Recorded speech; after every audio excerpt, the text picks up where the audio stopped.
Hello everybody, my name is James, hope you're doing well and welcome back to another video, and today we're going to be talking about an Aston Martin reshuffle as well as a key Mercedes update. If you enjoyed the video, make sure to leave a like and subscribe for more Formula 1 content. Also make sure to follow me on Instagram and X at James's Pit Lane.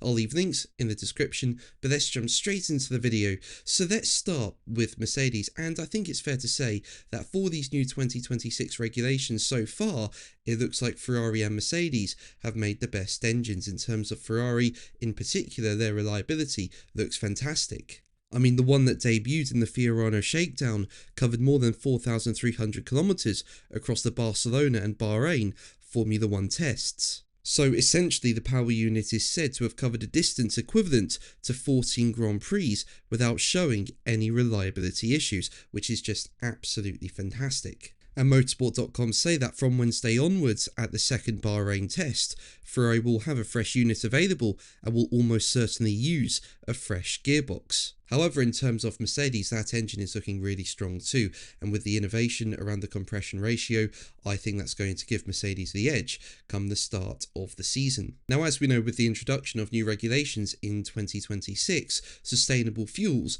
have also been introduced from this season. And Motorsport.com say that Petronas is engaged in a race against time to obtain certification and homologation for the sustainable fuel that Mercedes-powered teams will use in the 2026 Formula 1 campaign. Basically, Motorsport.com say that the homologation process has become more complex. The FIA has delegated certification to an external body, which is responsible for not only analysing the final product, but also verifying the entire production process. And the publication went on to say, this is a complex and inevitably lengthy procedure, especially in the first season of application of the new system. Delays in obtaining certifications, even from partner companies, cannot be ruled out. FIA regulations are particularly strict. The adoption of sustainable fuel is one of the pillars of the new 2026 regulations, and the Federation intends to perform rigorous checks.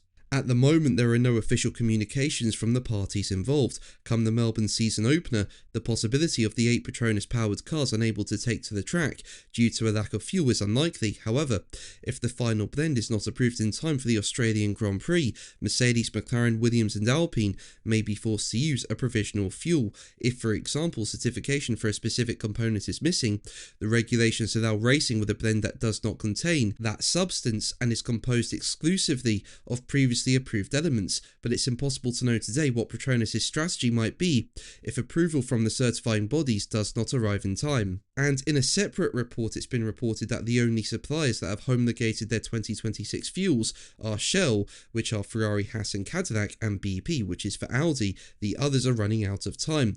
For those that aren't ready for Australia, teams will run a temporary fuel at a performance loss. But let's move on to Aston Martin, and as we know, it's been a difficult start for them in 2026. There's been so much anticipation around this car, given it's the first designed by Formula 1 design legend Adrian Newey. However, the first test did not look particularly good for Aston Martin, and if you want to find out more about that, I'll leave a link to videos I've done in the description. Now, as we know, Adrian Newey will be team principal of Aston Martin in 2026, and the race say that as Newey pushes on with his efforts to get Aston Martin to the level he thinks it needs to be at, changes are being made to the crews on both sides of the garage. The Silverstone-based squad is expanding its trackside engineering structure, with it believing that having more senior oversight across both cars will help it deliver better results.